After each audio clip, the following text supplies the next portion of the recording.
Avengers doomsday के Thor वाले teaser को देखकर फैंस हैरान हैं कि हमारे तूफान के देवता को प्रार्थना करने की क्या जरूरत पड़ गई। हमने आपको इस टीजर का ब्रेकडाउन दे दिया है, जिसके अंत में मैंने पॉइंट उठाया था थॉर के सबसे पावरफुल फॉर्म का, और ये वीडियो इसी बारे में है। अब एवेंजर्स डूम्सडे के टीजर के एंड में हमें एवेंजर्स का लोगो दिख रहा है, जहां ईगल आइड फैंस ने नोटिस किया कि एक ही सर्कल में कुछ सिंबल्स बने हुए हैं। कुछ फैंस ने इन सिंबल्स को काउंट किया और कहा कि यहाँ 17 सिंबल्स हैं, जिन्हें आप र्यून्स कह सकते हो। अब एमसीयू में हमारा र्यून्स से पहले भी पाला पड़ चुका है, जहाँ हमने पहले एगाथा को फिर वांडा को र्यून्स फॉर्म करते हुए देखा।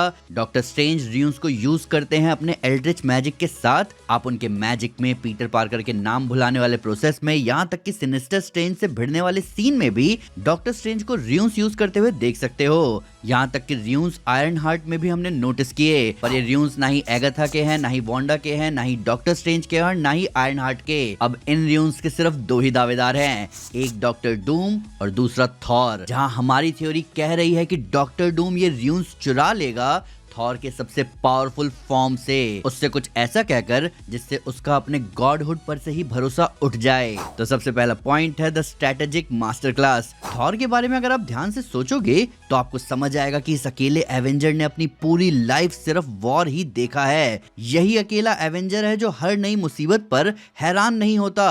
अपने 1000 से भी ज्यादा साल के बैटल एक्सपीरियंस में थॉर ने एक चीज समझ ली है कि हर मुसीबत अपने साथ कुछ ना कुछ सॉल्यूशन लेकर आती है। यही थॉर को बनाता है एक खतरनाक स्ट्रेटेजिक प्लानर, और इसका प्रूफ आपको थॉर की ऑलमोस्ट हर स्टोरी में मिल जाएगा।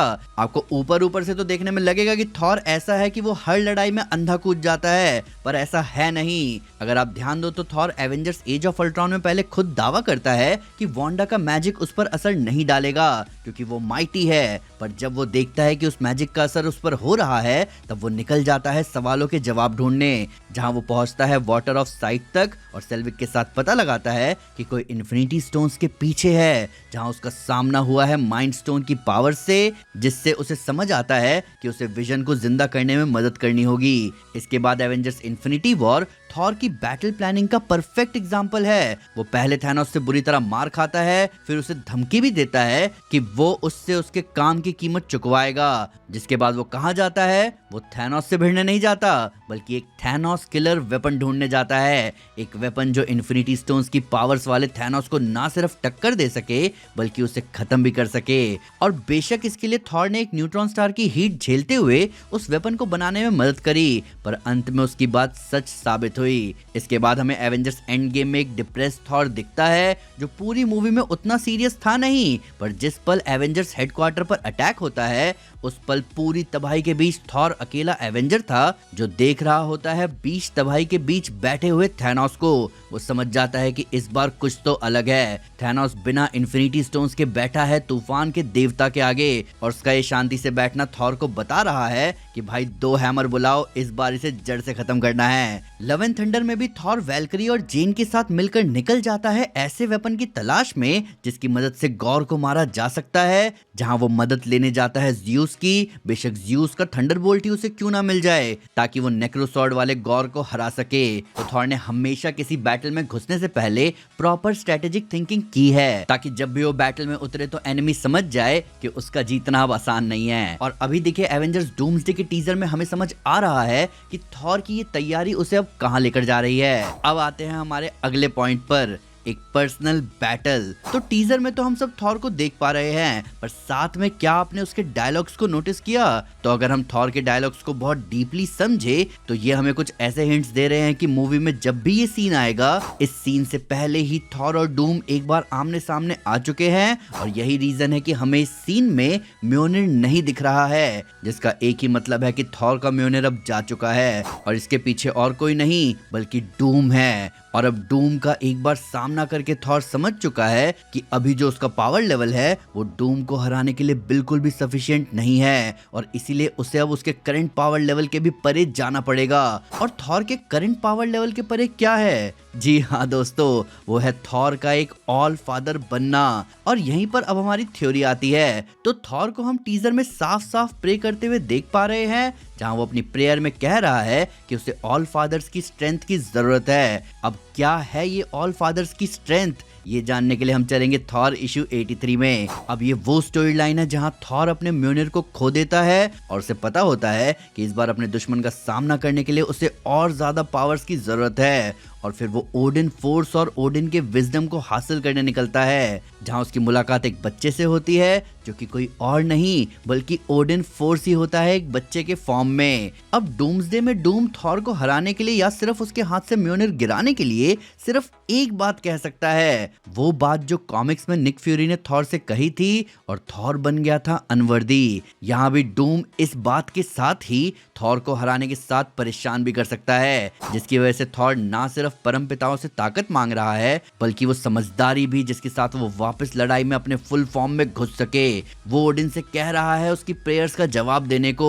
अब ये वो सीन है दोस्तों जहां हम कह सकते हैं कि थॉर को दोबारा से ओडिन अपने सामने दिखेंगे, पर वो ओडिन नहीं बल्कि खुद ओडिन फोर्स होगा ओडिन के रूप में, जो थॉर को गाइड करना शुरू करेगा ठीक कॉमिक्स की ही तरह, ताकि वो ओडिन फोर्स और उस विजडम के काबिल बन सके। अब कॉमिक्स में ओडिन फोर्स से बात करने के बाद थॉर को ये बताया जाता है कि ऑल फादर की पावर्स ऐसे ही नहीं मिल सकती, उसे भी हर उस टेस्ट से गुजरना होगा जिससे मिलेनियास पहले ओडिन गुजरे थे।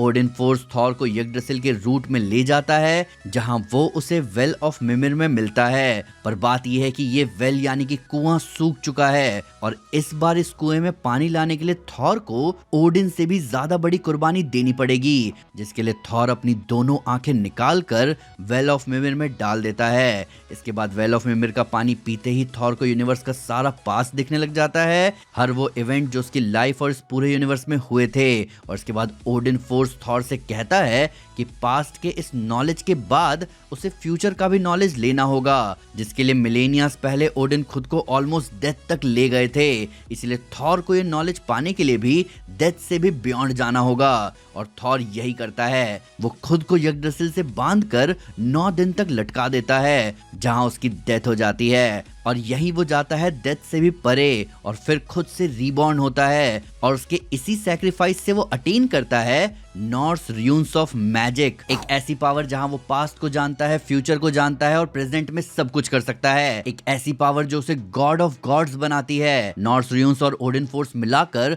थॉर आज तक का सबसे पावरफुल ऑल फादर बन जाएगा, एक पावर लेवल जिसे आज तक किसी भी ऑल फादर ने एक्सपीरियंस नहीं की। पर अब जो मैं इस पावर की आपको सच्चाई बताने वाला हूँ वो आपको सोच में डाल देगी। अब आते हैं अपने फाइनल पॉइंट पर, अ हीरो ऑफ सैक्रिफाइस। अब यहीं से हमारी चिंता शुरू होती है। अगर आप थॉर की पूरी MCU जर्नी को देखोगे तो आपको समझ आएगा कि थॉर अपनी पूरी लाइफ अपने नए नए पावर लेवल्स को तभी अटेन कर पाया है जब उसने कुछ सैक्रिफाइस किया है, और प्रॉब्लम ये है कि थॉर जब सैक्रिफाइस करने पर आता है तो वो खुद को भी सैक्रिफाइस करने को रेडी हो जाता है, जैसे वो पहली थॉर मूवी में रेडी हो गया था खुद डिस्ट्रॉयर के आगे खड़ा होकर। थॉर द डार्क वर्ल्ड में उसने राजपाट त्याग दिया था, थॉर रैग्नारॉक में उसे म्योनिर और पूरे एसगार्ड की कुर्बानी देनी पड़ी, और लव एंड थंडर में उसने अपने प्यार को खोया। अब थॉर को डूम्सडे में जो पावर्स चाहिए उसकी एक कीमत है, और उसको अटेन करने के बाद उसे हर चीज को छोड़ना पड़ेगा। यहाँ तक कि जो मैंने आपको अभी नॉर्स र्यून्स वाली स्टोरी बताई उसके अंत में भी थॉर ने सबको बताया कि अब इस पॉइंट पर कुछ नहीं बचने वाला। यही रीजन है कि एक देवता यहाँ हमें प्रार्थना करते हुए दिख रहा है, वो खुद को तैयार कर रहा है अंत के लिए। हमें ऐसा ही कुछ होता दिखने वाला है डूम्सडे में। थॉर अपने र्यून किंग फॉर्म को अचीव करेगा, सबसे पावरफुल फॉर्म में हमारे सामने आएगा, एक ऐसे एनिमी से भिड़ने जिससे चाहे वो जीते या हारे मल्टीवर्स तो बर्बाद होगा ही। अब देखो भाई, र्यून किंग थॉर को MCU में देखना बहुत बड़ी बात होगी हमारे लिए। थॉर के इस फॉर्म में शायद ही कोई है जो उसके आगे टिक सकता है। इस फॉर्म में आने के बाद उसको स्टॉर्म ब्रेकर, म्योनिर किसी की जरूरत नहीं पड़ेगी, और शायद यही फॉर्म डूम के लिए बहुत इंपॉर्टेंट भी है ताकि डूम थॉर की एनर्जी स्टील कर सके। पर अब आप मुझे बताओ कि आप थॉर की डूम्सडे जर्नी के लिए एक्साइटेड हो या चिंता में हो? आपके हिसाब से डूम कौन से ट्रम्प कार्ड पुल करेगा थॉर जैसे बीइंग के आगे, और इन सब में लोकी थॉर की मदद कैसे कर सकता है? आइए इन सब के बारे में डिटेल में कमेंट्स में बात करें। वीडियो अच्छी लगी तो लाइक जरूर करें और चैनल को सब्सक्राइब करना ना भूलें। साथ ही साथ एक स्टेप आगे आकर अपने फेवरेट चैनल को सपोर्ट करें मेंबरशिप लेकर। Thank you guys, this is Aman Sinha and you are super super. Piece.